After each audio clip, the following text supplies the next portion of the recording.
Hey everybody. So what I want to do is I want to talk a little bit more about this concept of gravity, this concept of a concentric contraction and the eccentric contractions, right? So we talked a little bit in class about the difference between a concentric contraction and an eccentric contraction. Remember that a concentric contraction is going to be one in which the muscle fiber is going to shorten. Typically, that is going to be a contraction against gravity with movement, right? An isometric contraction is still a muscle contraction, but there's no appreciable movement of a bone or a joint. An eccentric contraction is going to be a contraction in which a muscle or group of muscles still has a contraction, and be careful with that word contraction, right? Because we automatically think contract equals shorten. There's going to be muscle activation there in an eccentric contraction. But what's going to happen is that the muscle fiber is going to slowly lengthen in order to slow down a bone motion from happening.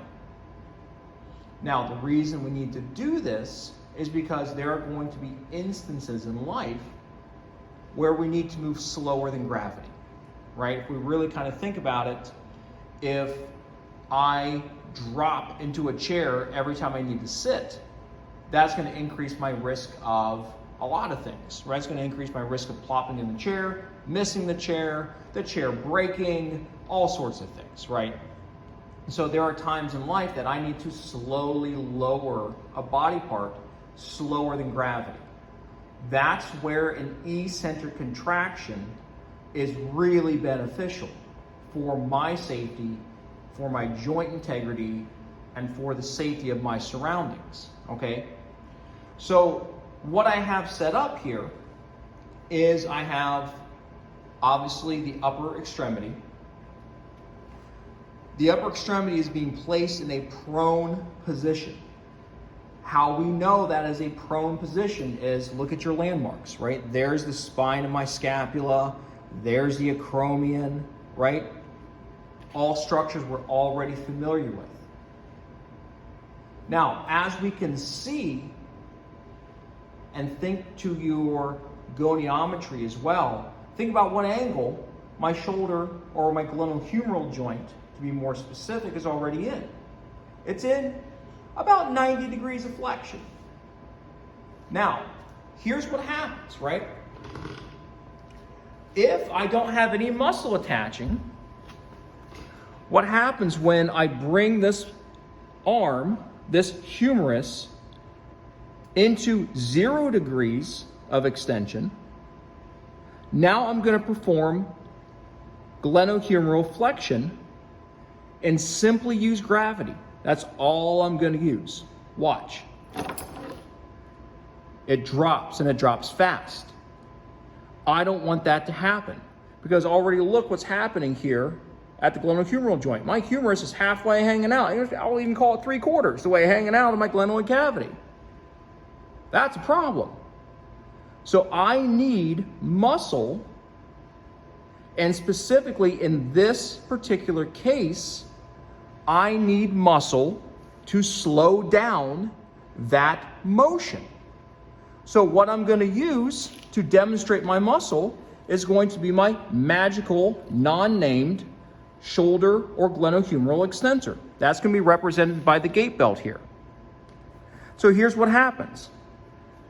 I'm in 0 degrees of flexion, 0 degrees of extension. I'm in neutral. Watch the distance. So what happens here? I'm going to slowly lengthen the gait belt. That represents my muscle slowly lengthening.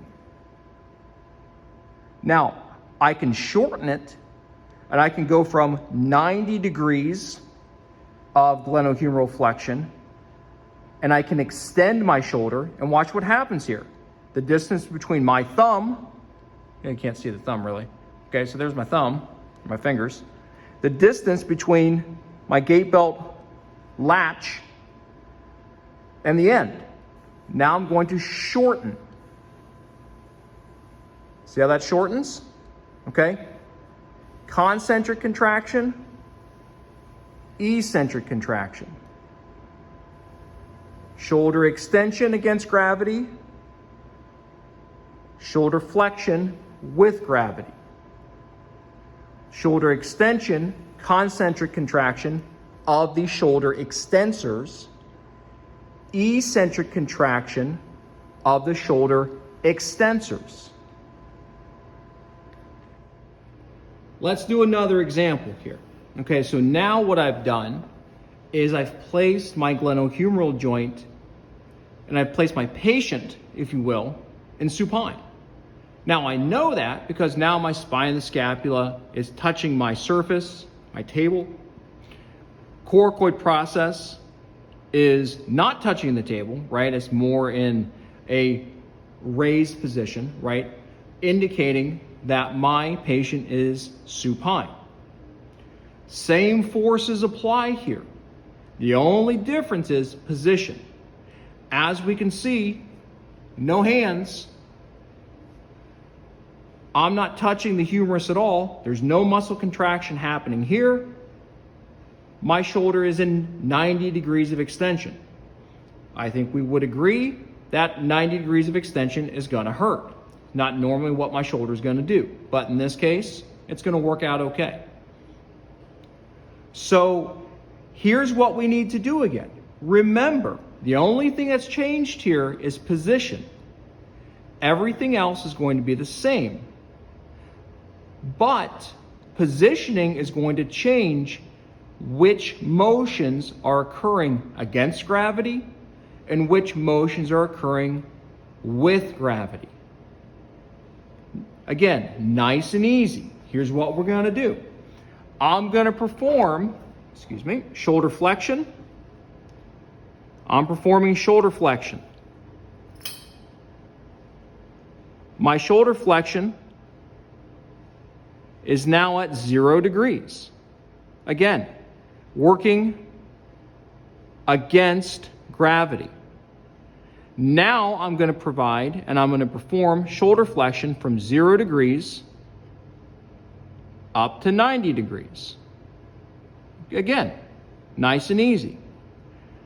That motion is occurring against gravity. My shoulder flexors will need to contract concentrically.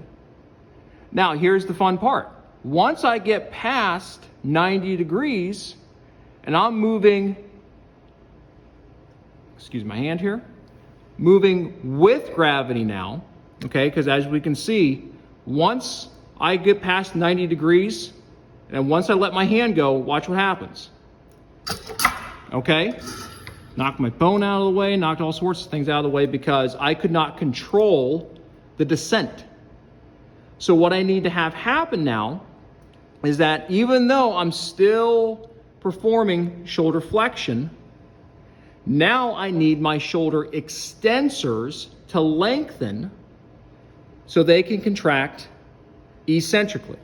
Okay, so from 90 degrees all the way up to, let's call it 180. Okay? Same thing. I'm going to put the gait belt back on. Give me 1 second here. Here's my handy dandy muscle.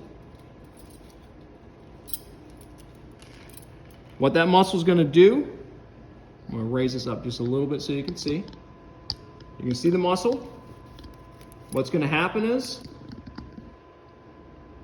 it's going to lengthen to perform shoulder flexion. It's going to have an eccentric contraction to it.